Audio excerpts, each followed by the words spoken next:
All right, welcome back on this Wallet Wednesday. April is Financial Literacy Month, and this morning we're digging into a new movement called anti-retirement.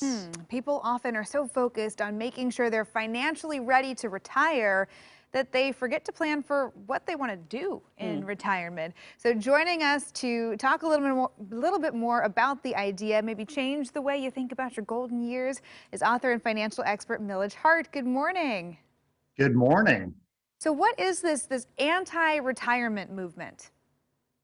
Like so many other different things that have happened during our lives, we think retirement is different now than it used to be. And it's certainly not your parents' retirement. Over the past 100 years, we've added 30 years to our life expectancy, and we're also living much healthier for much longer. So as much as financial planning, we really need to figure out what we want to do with our time and how we can continue to be interesting, and contribute. Yeah, I know. My mom, she always says, well, like, what about a pension plan? I'm like, Mom, not many companies have those anymore. I think our parents had a very different experience. Right. Now, you say you should have been planning for retirement much earlier than you actually did. What gets in the way of that? Life really gets in the way of that, whether it's your job, your career, your family, your children, everything just seems to get in the way. And if it's not today in front of you and your primary focus, you forget about planning. And so my wife tried to retire once before. It was unsuccessful, went back to work. And for the next time that she was going to retire, we decided to retire together. And we planned for about the last 5 years as to what we were going to do, how we were going to change our work career to our next phase of our life. And we really went into that phase ready to go with a lot of interesting things to do and fully occupied. Now, when you say that it was unsuccessful her first time around, unsuccessful in what way? Like financially, she felt she needed to go back to work, or were there other factors there? No, financially, wasn't an issue around the finances. It was around her waking up in the morning and feeling like she's doing something, or not having a full calendar and a full agenda. And so she kind of muddled around for 6 months and got focused on this and focused on that, and then went back to work because she had an interesting opportunity and didn't feel fulfilled in her after career.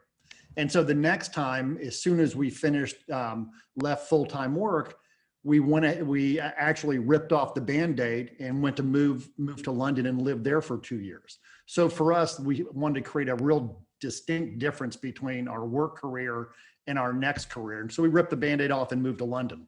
Wow. Well, that's fun. Yeah, I think a lot of people, though, end up in that situation. I know my parents did, where they're like, what do we do now? Now what? Yeah, we've been busy for decades, and what do we do now? So you say retirement planning a lot more than just getting your finances in order. Non-financial advice, I mean, is that what you were just talking about, that, planning on what you're literally going to be doing with your day? Exactly right.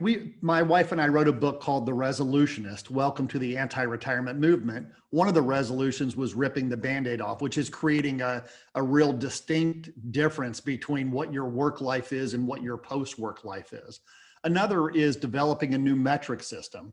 It's very easy. You ladies know how to be successful doing the job you're doing right now, but creating a metric system for how you're successful in the next phase of your life is really challenging because it's unlike anything you've been doing now. Do you think it's possible? Because I know for some people, unfortunately, retirement is not a choice, and financially, they have to continue to work. Is there a point at which you can kind of transition into a different financial opportunity, but that feels more like what your next chapter, what you would want it to be? Absolutely. What we're seeing a lot of people who leave full-time work, who leave jobs, a lot of times they're starting their own business in this next phase. And many times this business is around one of their passions, whether they're passionate about woodworking or art or pets or something like that. So they actually create a new business around that where there's still financial ramifications for working, and they're able to continue paying the bills, but they're doing something that they love and that they're passionate about, which they've been putting off their entire work career. Okay. Interesting. It's a good way to look at the next chapter. Milledge, Yeah. thanks for joining us. Great to talk with you.